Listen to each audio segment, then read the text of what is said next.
Welcome back to Movie Recapped. Today I will show you a horror, thriller film from 2020, titled Would You Rather. Spoilers ahead. Watch out and take care. Iris is in a restaurant, interviewing for a waitressing position, for which she doesn't have any experience. The interviewer asks her why she moved back home and she tells him that there was an accident with her parents so she needs to take care of her brother. He can't promise her a job, but she seems hopeful. The next day, her brother is making breakfast and she's calculating something on the table. Iris asks him if he'll be okay alone for a while, because she needs to go to the clinic and see his doctor. He might be able to help them cut the cost for his treatment. Later, she goes over to the clinic and helps a woman in a wheelchair with the door. Iris enters the doctor's office and there's another man in there as well, which is introduced as Lambrick. She sits down and he tells her that he can help with her situation. Dr. Barden gives her some more context about Lambrick, that he has founded clinics all over the world. Lambrick explains that him and his family want to help people like her and her brother. She asks what she needs to do for his help and he tells her that she needs to come to a dinner party at his house and participate in a game. If she wins, she'll get everything she needs. Iris isn't sure about the proposition, but the doctor assures her that it's a real deal. He was in a similar position to her and Lambrick helped him. Iris needs time to think it over, because what her brother needs most is a bone marrow transplant. He tells her to take by tonight to decide, but before she leaves he also says that he can find her brother a donor. That night, Iris and her brother are having dinner, when she gets a call by the job recruiter telling her that she didn't get the job. She's considering RSVPing to Lambrick, when she has a flashback to her and her brother driving home after she'd been tested to see if she would be a match to him and be his donor. She feels guilty for not being one, but her brother doesn't see it that way. Iris finds Lambrick's business card and calls. The following morning, she tells her brother that she will go out that night, but instead of telling him the truth, she says that she'll see some old friends from high school.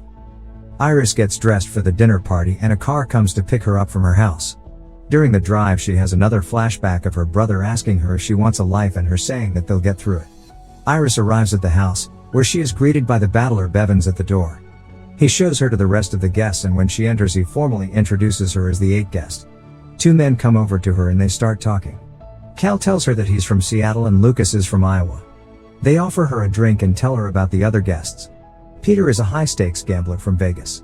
The lady in the wheelchair is Linda. Iris recognizes her and waves. Travis is an Iraq vet and the girl is Amy. The older gentleman is Conway, who has conspiracy theories about the Lambricks. Iris gets her drink at last. Meanwhile, Dr. Barden is having a drink and is thinking about Iris and Lambrick. In a flashback, he's talking to him in his office after Iris left. The doctor thinks she's not right for his game, considering she has a sick brother. But, Lambrick thinks she's perfect and hands the doctor an envelope thanking him for his assistance over the years. Lambrick and his son Julian are getting ready for the dinner party and converse about the rules of the game.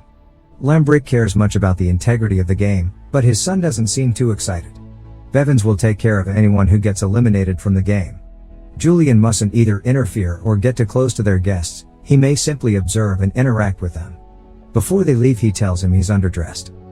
Bevins opens the door to the salon and asks the guests to leave all of their possessions there, like their phones. Conway protests, but Bevins informs him simply that those are the rules. Everyone does it, then the battler escorts them to the dining room. The group enters and everyone takes their pre-assigned seat at the table. The Lambrick father and son join them and welcome them. Bevins and his team bring in the first meal. Iris had neglected to mention that she's been a vegetarian for most of her life. Linda asks her about it, but Lambrick interrupts by presenting the first opportunity to make some money. He offers Iris $5, then $10,000 to eat the steak in front of her.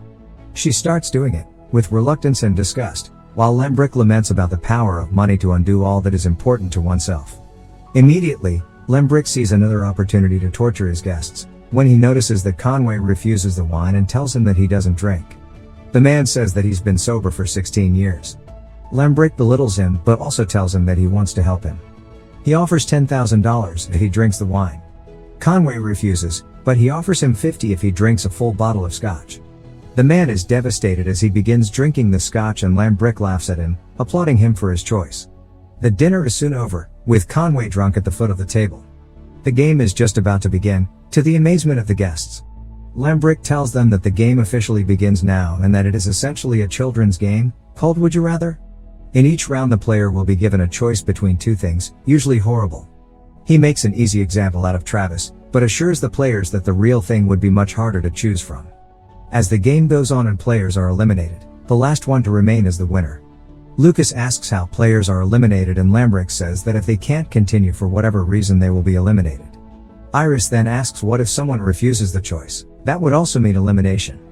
Bevins steps in and puts a clock on the table, as Lambrick explains that the dilemmas are timed to 15 seconds, if the player doesn't make a choice they get eliminated.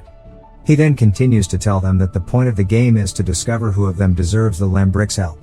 Lastly, he gives them the opportunity to leave if they no longer wish to participate. Conway gets up and takes the money, but sits back down again. The game begins. Bevins brings in car batteries that he used in his time in MI6 as an interrogator. Everyone is shocked, but Conway is the one to react. He stands up and goes to leave, but when Lambrick tells him that he missed that opportunity he curses at him and goes after him, when suddenly Bevins shoots him. The others are made to sit back down, held by gunpoint by Bevins and his team. Lambrick tells them that participation in the game is no longer voluntary and they continue with the game. Bevins puts the battery on Cal's head and as Lambrick explains that he can either zap himself or Amy, the same thing has been put on her head as well. He starts the timer. Cal zaps himself. Next, Bevins puts the contraption on Linda's head and Amy is to decide who gets zapped. Amy electrocutes the old lady before Lambrick can even finish the sentence. Linda faints for a moment, but Bevins wakes her up for her turn. She doesn't want to do it and Peter says neither can he. She shocks Peter. Meanwhile, Dr. Barton gets his gun from a drawer and leaves his house in his car. The game continues between Travis and Lucas. Travis has already been shocked so he shocks Lucas. Regaining his wits, he tells Iris that he can take one more and he won't shock her. She's afraid, but Bevins still puts the contraption on her. Lucas zaps himself and faints. Iris has to choose between herself and Cal. She electrocutes herself. The first round is over and the players are given a moment to compose themselves. Simultaneously, Bodden's driving toward the Lambrick house. The player are left alone in the dining room and they start to plan the way in which they could escape. Julian walks in and starts messing with them. Travis gets angry and antagonizes him, but the son tells him that he made a big mistake. One of Bevins's men walks in and Julian instructs him to cover the walls and area around the table with plastic. Travis is still angry, but Lucas tries to calm him and the rest telling them that they want them to turn on each other. He thinks they should stick together. The rest don't think that will help. In the meantime, Dr. Barton gets to the estate, parks his car and jumps the fence. Lambrick comes back and starts the second round, telling them that they will all get 30 seconds to decide this time. He begins the game with Iris. He asks if she would rather stab Cal in the thigh with an ice pick or strike Travis 3 times with a whip. Travis tells her to choose him, because he can handle it. They both get ready. Lambrick tells Travis that it's going to hurt and Bevin shows her how to do it. The first hit doesn't count for being too weak. She strikes him harder, leaving 3 bloody marks on him. Then Lucas is given the same choice between Iris with the ice pick and whipping Travis again. The men understand each other that it should be Travis again, because stabbing someone in the thigh can be dangerous. Lucas strikes him and Julian seems to enjoy watching his pain. Lucas apologizes to him and Lambrick gives him his dilemma, to stab Lucas or be lashed 3 more times by Bevins. He can't do it and asks what he did wrong. Travis chooses the whip again. Lucas wants him to change his mind and stab him, but the Lambricks won't allow it, since it's against the rules. Bevins lashes him and destroys his back. Lucas tells Iris that he needs medical attention by this point. Meanwhile, Barton is getting closer to the house. He stops and hides when he sees a guard outside. Back at the table, it's Peter's turn and the choice is again between the ice pick and 3 more lashes for Travis. If he chooses the pick, it will have to be Linda. He doesn't want to stab a lady, but he doesn't want to hurt Travis any further. Peter says that Linda is paralyzed and won't feel a thing. He convinces her to let him do it and tells her to close her eyes. Lucas instructs him on how to do it. He stabs her and thinks he hit an artery. Lambrick moves on to Linda's decision and it's Travis again or the ice pick for Amy. Peter is attending to her wound, when suddenly she grabs the pick and stabs Amy, who slaps her in return. This delights Lambrick. Now that it's Amy's choice, he tells her to either whip Travis or choose any player she wants to stab. She looks at Linda and reminds the rest of the players that the game isn't about helping each other, but eliminating each other. Amy stands up and decides to stab Iris, asking if she could stab her anywhere. Lambrick half answers her, when she already stabs Iris in the waist. Lucas tries to help Iris, when Travis collapses. Simultaneously, Barton sneaks up to a different part of the house and gets into the basement. He gets his gun ready. In the dining room, Bevins checks on Travis, but he's still breathing. Peter gets their attention, because Linda is unconscious. Bevins checks on her too, proclaiming that she's dead and wheels her away. The choice is now Cal's. Finish Travis or stab Lucas. Cal thinks that maybe Amy is right and he has to eliminate someone. He decides to lash Travis. Travis is half dead at this point. When Cal sits down, he tells Iris that it had to be done. She disagrees. Lembrick proclaims the second round over. He goes over to Bevins and asks him about Travis. Bevins tells him that he's still alive, but he can't continue playing.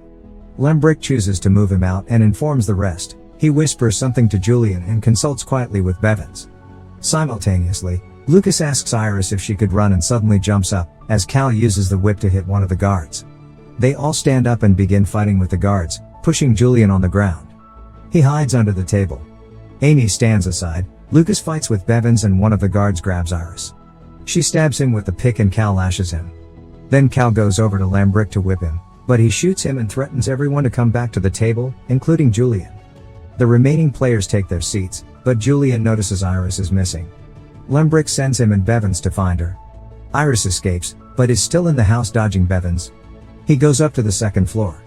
In the meantime, Julian finds her and grabs her. He beats her up and wants to rape her. Both Bevins upstairs and Barden in the basement hear her screams. She stabs Julian with a pick and punches him off, when Barden appears in the basement. He tells her that he'll get her out of there, when he suddenly gets shot. Bevins has killed him. Julian tells him to shoot her too, but the battler tells him that his father will be very disappointed in him. He will take Iris back to the game, while Julian will be taken upstairs and left there. Iris comes with him peacefully. Lembrick rejoices when he sees her and asks about Julian. Bevins tells him what's happened and he goes to check on his son. Iris asks about Cal and Lucas tells her that he's dead. Amy says that they won't just let them leave and Iris agrees with her. Lembrick returns and apologizes to Iris for his son's behavior.